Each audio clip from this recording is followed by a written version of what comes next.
Good morning students, ये video इस lesson का नमक के दरोगा पाठ का ये लास्ट वीडियो है और इस वीडियो में मैं इस पाठ के प्रश्नोत्तर की बात आपके सामने रखूँगा। तो इसमें जो भी प्रश्न हैं बच्चों, मैं उसका हिंट दूंगा और आपको उन सारे प्रश्नों के उत्तर आपको अपनी क्लास वर्क नोटबुक में लिखनी है। जो बुक में प्रश्न हैं वो तीन खंडों में बटे हुए हैं। पहला है पाठ के साथ पहला खंड, दूसरा खंड है पाठ के आसपास और तीसरा खंड है समझाइए तो ज़रा। इन तीनों ही खंडों से आपको प्रश्नों के उत्तर लिखने हैं और सारे प्रश्नों के उत्तर लिखने हैं। प्रश्नों की संख्या काफ़ी पर्याप्त है। और उसके बाद एक और खंड है भाषा की बात, तो इसको आपको नहीं करना है, इसको बस समझ लेना है। और अगर इसमें से कोई बात समझ में ना आए तो आप उसको हमसे गूगल मीट क्लास में पूछेंगे। तो मैं अब प्रश्नों की बात करता हूँ, एक एक करके मैं प्रश्न पढ़ूँगा और उसका हिंट देते हुए आगे बढ़ूँगा। कहानी का कौन सा पात्र, पहला प्रश्न पाठ के साथ पहले खंड का पहला प्रश्न, कहानी का कौन सा पात्र आपको सर्वाधिक प्रभावित करता है और क्यों? तो जाहिर सी बात है कि इसमें जो नायक है वही सबसे प्रभावशाली पात्र है। और क्यों प्रभावित करता है ये अलग अलग उत्तर हो सकता है, लेकिन पात्र तो एक ही है जो नायक है इस कहानी का। तो आप इसका उत्तर लिखेंगे, लेकिन जो चीज़ें आपको प्रभावी लगे, जो आपको महसूस होता हो कि मुंशी वंशीधर के चरित्र में ये ज़्यादा इफ़ेक्टिव है, ज़्यादा अच्छा आपको लगता है, तो वही चीज़ आप क्यों के आंसर में लिखेंगे। दूसरा है प्रश्न, नमक का दरोगा कहानी में पंडित अलोपीदीन के व्यक्तित्व के कौन से दो पहलू उभर कर आते हैं? तो जैसा कि आप जानते हैं कि पंडित अलोपीदीन एक नदी के किनारे वाला पंडित अलोपीदीन और एक मुंशी वंशीधर के घर वाला अलोपीदीन, ये दोनों ही चरित्र बिल्कुल विरोधाभासी हैं। अब इन दोनों व्यक्तित्वों के विशेषताओं को आपको लिखना है। जो नदी के किनारे वाला है वो भ्रष्ट है, वो अपना काम निकालने वाला व्यवहारिक सूझबूझ वाला व्यक्ति है, वो रिश्वत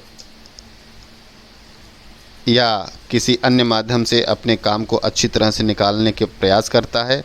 और दूसरा एक सद्भावना से युक्त वात्सल्यपूर्ण एक ऐसा व्यक्ति जो दूसरे के गुणों को अच्छी तरह से परख करना जानता है और उसकी कद्र करना जानता है। तो इन दोनों व्यक्तित्वों के जो पहलू हैं, जो विशेषता है, उसको आपको पॉइंट वाइज करके लिखना है। तीसरा प्रश्न है, कहानी के लगभग सभी पात्र किसी न किसी सच्चाई को उजागर करते हैं।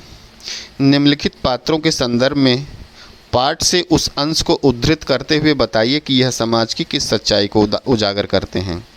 पहला है वृद्ध मुंशी, दूसरा है वकील और तीसरा है शहर की भीड़।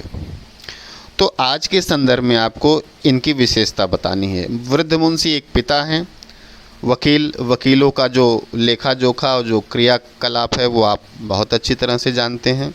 और शहर की भीड़, इसके बारे में भी आप लोग इस पाठ के संदर्भ में आज के संदर्भ को डालते हुए इन तीनों के विषय में आपको लिखना है।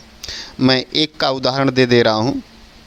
जैसे वृद्ध मुंशी हैं, वो एक पिता हैं और एक पिता अपने बच्चे की भलाई ही चाहता है, लेकिन यह भलाई का जो नज़रिया है उसका अपना खुद का है। ये सदियों से चला आ रहा है, वो चाहे आज का पिता हो वर्तमान समय का, और चाहे 100 साल पहले का पिता हो, चाहे 1000 साल पहले का। उसकी जो व्यवहारिक बुद्धि है उसी हिसाब से अपने बच्चे को वो गाइड करता है, उसी हिसाब से निर्देश देता है। जो कि व्यवहारिक हो, जीवन में क्षणिक खुशियाँ ही भले क्यों न दे, लेकिन आरामदेह ज़िंदगी प्राप्त हो। इस बात को ध्यान में रखते हुए वृद्ध मुंशी उपदेश देते हैं, निर्देश देते हैं जब वो नौकरी की खोज में मुंशी वंशीधर निकलते हैं। प्रश्न नंबर 4 है,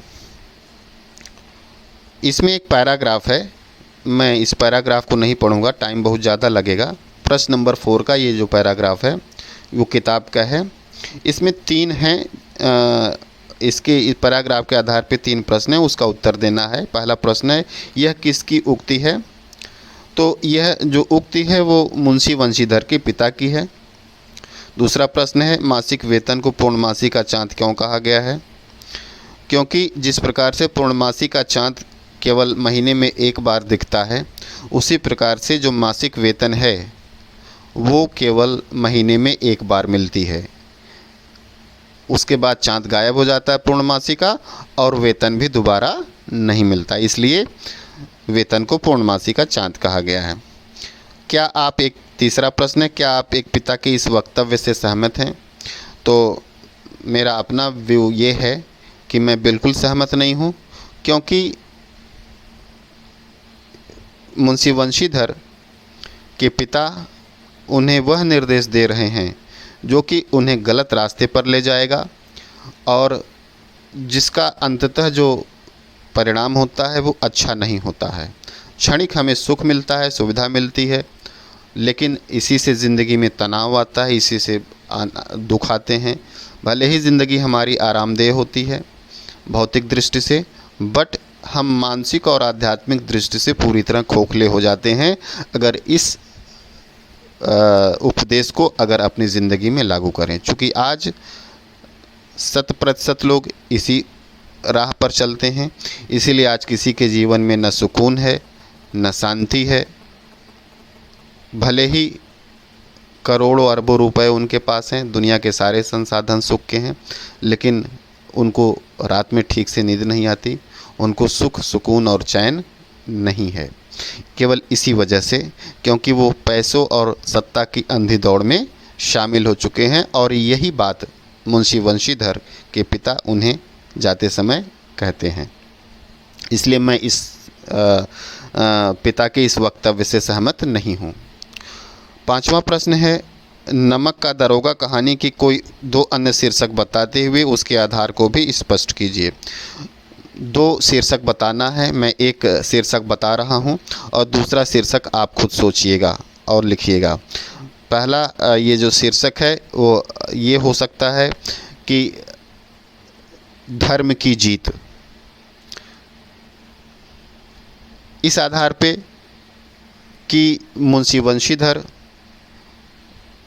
अपने धर्म से नहीं डिगते, इस धर्म का पालन करने में वो लक्ष्मी को भी ठोकर मारते हैं, वो समाज का भी अपमान सहते हैं, वो नौकरी से भी बर्खास्त होते हैं, लेकिन अपने धर्म से, अपने कर्तव्य से नहीं डिगते। उन्हें बहुत ढेर सारे तकलीफ़ें, अपमान झेलना पड़ता है। धर्म का मार्ग ऐसा ही होता है जिस प्रकार भगवान राम अपने धर्म के मार्ग पर चलते हुए असंख्य कष्टों, दुखों को झेलते हुए अंत में रावण के ऊपर विजय प्राप्त करते हैं, वैसे ही यहाँ पर मुंशी वंशीधर अपने धर्म के मार्ग पर चलते हुए अंततः वह सब कुछ प्राप्त करते हैं जो एक व्यक्ति इस भौतिक संसार में प्राप्त करना चाहता है, अर्थात वह विजय को प्राप्त होते हैं, उन्हें विजय प्राप्त होती है। इसलिए हम इस कहानी का एक अन्य दूसरा नाम धर्म की विजय या धर्म की जीत देना चाहेंगे। दूसरा नाम आप खुद सोचिएगा, वैसे ही जैसे मैंने आधार बताया है वैसे आपको आधार भी इसका बताना पड़ेगा। इस खंड का अंतिम और छठा प्रश्न है, कहानी के अंत में अलोपीदीन के वंशीधर को मैनेजर नियुक्त करने के पीछे क्या कारण हो सकते हैं? तर्क सहित उत्तर दीजिए। आप इस कहानी का अंत किस प्रकार करते हैं? तो इसमें 2 प्रश्न हैं। पहला है कि मैनेजर नियुक्त करने के पीछे क्या कारण हो सकते हैं। तो मैं हिंट दे रहा हूँ, हालांकि मैं कहानी में इस बात को बोल चुका हूँ और इस बात की चर्चा भी आपसे कर चुका हूँ कि वंशीधर को मैनेजर नियुक्त करने के पीछे उनकी एकमात्र मंशा थी कि अपने उस साम्राज्य को ऐसा सुरक्षित हाथों में, ऐसे सुरक्षित चौकीदार के हाथ में कर देना जो जरा भी उनके संपत्ति को नुकसान न होने दे। वो इतना ईमानदार हो, इतना कर्तव्यनिष्ठ हो कि उसकी जान भी चली जाए, उसे कोई भी कीमत चुकानी पड़े, लेकिन उनकी संपत्ति का किसी भी तरह से क्षति न हो। तो चूँकि वो कहते हैं अंत में कि अवसर ने, समय ने मुझे वह मोती दे दिया है जिसे मैं खो नहीं सकता। तो मुंशी वंशीधर वही मोती थे और इस मोती को अपने स्थायी मैनेजर नियुक्त करने के पीछे एकमात्र यही कारण था, उनकी अपनी व्यवहारिक कुशलता, व्यवहारिक बुद्धि, जिसके द्वारा वो अपनी संपत्ति को बिल्कुल सुरक्षित बना लेते हैं। पाठ के आसपास में भी कुल 6 प्रश्न हैं और इन 6 प्रश्नों के उत्तर मैं सब कुछ इसमें वीडियो में एक एक करके नहीं हो पाएगा। मैं जितना हो जा रहा है उतना मैं कर दे रहा हूँ और शेष आप लोग आप करिएगा। और अगर कोई भी समस्या हो तो गूगल मीट की लाइव क्लास में आप पूछकर अपनी समस्या का समाधान कर लीजिएगा। लेकिन यह मेरा लास्ट वीडियो है इस पाठ का। जितना प्रश्न हो सकता है मैं उतना कर दे रहा हूँ। पाठ के आसपास का पहला प्रश्न है, दरोगा वंशीधर गैर कानूनी कार्यों की वजह से पंडित अलोपीदीन को गिरफ्तार करता है, लेकिन कहानी के अंत में इसी पंडित अलोपीदीन की सहृदयता पर मुग्ध होकर उसके यहाँ मैनेजर की नौकरी को तैयार हो जाता है। आपके विचार से वंशीधर का ऐसा करना उचित था? आप उसकी जगह होते तो क्या करते? जहाँ तक, हालांकि आप अपना व्यू रख सकते हैं इसमें, लेकिन मैं अपनी तरफ से ये बता रहा हूँ कि होना क्या चाहिए। कि अगर मैं होता तो उस सहृदयता के आगे मैं भी विनम्र हो जाता, मैं भी स्वीकार करने की स्थिति में होता। लेकिन वस्तुतः स्वीकार करने की कोई ऐसी बात नहीं है। क्यों? क्योंकि उनकी जो संपत्ति है वो कहीं न कहीं गलत तरीके से कमाई हुई संपत्ति है। गलत तरीके से कमाई हुई संपत्ति का अगर मैं सुरक्षा अधिकारी नियुक्त होता हूँ तो कहीं न कहीं मुझे उन सारे कार्यों को करना पड़ेगा जो इंसानियत के खिलाफ हैं। और अगर मैं वो काम नहीं करता हूँ तो अपने धर्म से विलग होता हूँ, अपने धर्म से हटता हूँ। तो अगर सोच विचार कर देखा जाए तो मैनेजर नियुक्त होने का मतलब अब पंडित मुंशी वंशीधर को भी अलोपीदीन की तरह उन सारे गलत कार्यों में लगना पड़ेगा जिसमें पंडित अलोपीदीन लगे हुए हैं। दूर की अगर सोचा जाए तो इस संपत्ति का मैनेजर नियुक्त होने का मतलब गलत, इंसानियत के खिलाफ काम करना, और मैं ऐसा कतई नहीं होने देता। तो मेरे विचार से वंशीधर का ऐसा करना उचित नहीं था। और आप उनकी जगह होते तो क्या करते? मैं उनकी जगह होता तो मेरे मन में भी यही विचार आते। लेकिन अगर मैं उस समय दूर की सोचूं और मेरे अंदर इंसानियत और अच्छाई के प्रति जरा सा भी जज्बा है तो मैं इस पद को विनम्रतापूर्वक अस्वीकार कर देता, या फिर स्वीकार तब करता जब मैं एक शर्त रखता कि मैं कोई भी इंसानियत और सच्चाई के खिलाफ काम नहीं करूँगा। इस शर्त के साथ ही मैं मैनेजर के पद को स्वीकार करता, अन्यथा मैं इस पद को स्वीकार न करता। दूसरा प्रश्न है, नमक विभाग के दरोगा पद के लिए बड़ों का भी जी ललचाता था। वर्तमान समाज में ऐसा कौन सा पद होगा जिसे पाने के लिए लोग लालायित रहते होंगे और क्यों? इस मामले में आप लोग रिसर्च कीजिए कि ऐसे कौन से भ्रष्ट विभाग हैं, ऐसे कौन से भ्रष्ट पद हैं जिन पर ऊपरी आय अधिक होती है, उसको रिसर्च करिए और इसको आप उत्तर लिखिए। ये आपके विभाग की चीज़ है, ये काम मैं आपको दे रहा हूँ। तीसरा प्रश्न है, अपने अनुभवों के आधार पर बताइए कि जब आपके तर्कों ने आपके भ्रम को पुष्ट किया हो। आपके तर्कों ने आपके भ्रम को पुष्ट किया हो, ये इसी कहानी का एक अंश है, लेकिन उसको व्यवहारिक रूप से आपको अपनी ज़िंदगी के एक अंश को यहाँ पे उत्तर के रूप में यहाँ पे लिखना है कि जब तर्क ने भ्रम को पुष्ट किया हो। नदी के किनारे वाला वही दरोगा जी मुंशी बंशीधर की रात में सो रहे थे, गड़गड़ाहट की आवाज़ सुनाई पड़ी, तो उनका तर्क कहता है कि ज़रूर कुछ दाल में काला है। तो इस तर्क ने उनके इस संदेह को बाद में पुष्ट किया जब वो वर्दी पहनकर नदी के किनारे जाते हैं, तो उनका जो तर्क था बिल्कुल सही निकला। तो मैं अब आगे, चूँकि वीडियो लंबा हो रहा है, 16 मिनट से ज़्यादा का हो गया, अपलोड करने में समस्या आती है, इसलिए मैं यहीं पर ब्रेक कर रहा हूं।